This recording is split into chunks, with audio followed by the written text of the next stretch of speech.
எல்லாருக்கும் வணக்கம். நான் Hema Subramanian. Welcome to home cooking Tamil. குழம்புல நிறைய வெரைட்டிஸ் இருக்குது, நிறைய காய் வச்சு நம்ம செய்கிறது உண்டு. ஆனால் இன்றைக்கி நம்ம கொஞ்சம் ஸ்பெஷலாக ஆந்திரா ஸ்டைல் வெண்டைக்காய் குழம்பு தான் இன்றைக்கி செய்ய போகிறோம். இது வெண்டைக்காய புலுசுன்னு சொல்லுவாங்க. ஸோ வாங்க இந்த குழம்பு எப்படி செய்கிறதுன்னு பார்க்கலாம்.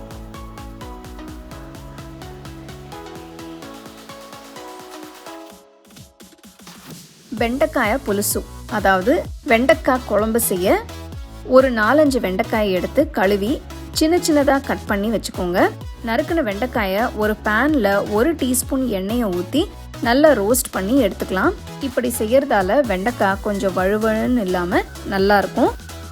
ஒரு பேனை சூடாக்கி 2 டேபிள் ஸ்பூன் எண்ணெயை ஊற்றி தாளிச்சுக்கலாம். 1/4 டீஸ்பூன் கடுகு, 1/4 டீஸ்பூன் சீரகம், 2 சிவப்பு மிளகாய்,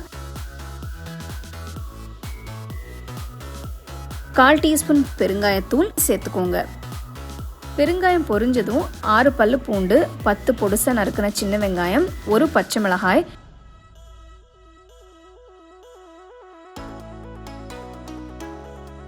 கொஞ்சம் கருவேப்பிலையும் சேர்த்து வதக்குங்க.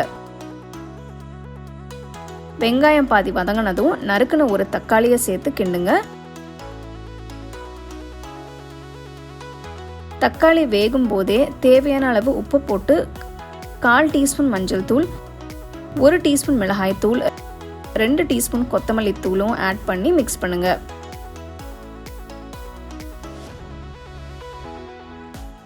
மசாலா எண்ணெயில் நல்லா கோட்டானதும் நறுக்கி வதக்கி வச்சிருக்கிற வெண்டைக்காயை சேர்த்து கலந்து விடுங்க.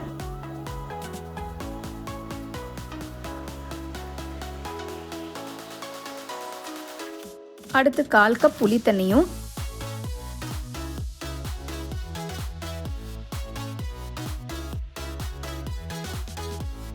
கொஞ்சம் தண்ணி ஊற்றி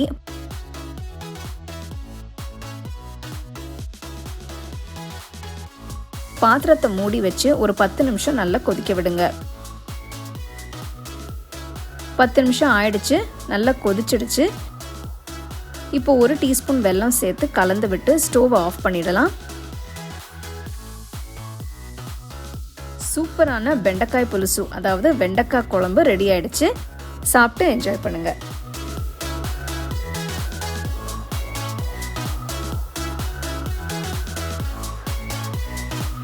ஸோ ஆந்திரா ஸ்டைல் வெண்டைக்காய் குழம்பு எப்படி செய்கிறதுன்னு பார்த்தீங்க இல்லையா? ரொம்ப ஈஸிங்க, டேஸ்ட்டும் ரொம்ப நல்லாயிருக்கும். நல்ல சூடாக சாதத்தில் அந்த குழம்பு விட்டு கொஞ்சம் நெய் விட்டு சாப்பிட்டிங்கன்னா அமோகமாக இருக்கும். கண்டிப்பாக ட்ரை பண்ணி ரசித்து சாப்பிடுங்க.